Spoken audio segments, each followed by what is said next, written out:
മോഡലും നടിയുമായ Poonam Pandey cervical cancer ബാധിച്ചു മരണപ്പെട്ടു എന്നത് ഏകദേശം 10 മാസങ്ങൾക്ക് മുൻപ് NDTV പോലും എയർ ചെയ്തൊരു ന്യൂസായിരുന്നു. തൊട്ടടുത്ത ദിവസം തന്നെ അതൊരു ഫേക്ക് ന്യൂസ് ആയിരുന്നു എന്നും ക്യാൻസർ അവയർനെസ്സിന് വേണ്ടി PR ഏജൻസി പ്ലാൻ ചെയ്ത് ഇംപ്ലിമെന്റ് ചെയ്ത ഒരു മാർക്കറ്റിംഗ് സ്ട്രാറ്റജി മാത്രമായിരുന്നു എന്നും ക്ഷമാപണം നടത്തുകയുണ്ടായി. സോഷ്യൽ മീഡിയയിൽ ശക്തമായ പ്രതിഷേധത്തിനും ട്രോളുകൾക്കും ഇടയാക്കുകയും അതിനുശേഷം Poonam Pandey school of marketing എന്നൊരു പ്രയോഗം തന്നെ ഉണ്ടാവുകയും ചെയ്തു. ഇതേ മാതൃകയിൽ വന്നിട്ടുള്ള മറ്റൊരു സീറോ മാർക്കറ്റിംഗ് അൺഎത്തിക്കൽ സ്റ്റോറിയാണ് യെസ് മാഡം എന്ന കമ്പനിയുടേത്.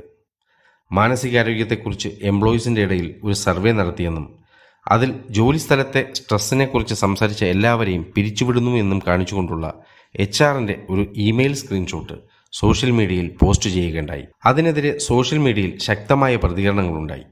അപ്പോഴേക്കും മൊമെന്റം മാർക്കറ്റിംഗ് എന്ന അഡ്വാൻറ്റേജ് ലഭിക്കുന്നതിന് വേണ്ടി മാജിക് പെൻ എന്നൊരു കമ്പനി നോ മാഡം എന്ന പേരിൽ ക്യാമ്പയിനും ആരംഭിച്ചു. പിരിച്ചുവിടപ്പെട്ട എല്ലാ എംപ്ലോയീസിനെയും സ്വാഗതം ചെയ്തുകൊണ്ട് ഒരു ക്രിയേറ്റീവ് പോസ്റ്ററും ഇറക്കി. തങ്ങളുടെ സ്ട്രാറ്റജി ബാക്ക് ഫയർ ചെയ്തു എന്ന് മനസ്സിലാക്കിയപ്പോൾ യെസ് മാഡം സോഷ്യൽ മീഡിയയിലൂടെ ക്ഷമാപണം നടത്തുകയും എംപ്ലോയി ഫ്രണ്ട്ലിയായ കുറച്ച് തീരുമാനങ്ങൾ എടുത്ത വിവരം ഷെയർ ചെയ്യുകയുമുണ്ടായി. പക്ഷേ അപ്പോഴേക്കും ഏറെ വൈകിപ്പോയിരുന്നു.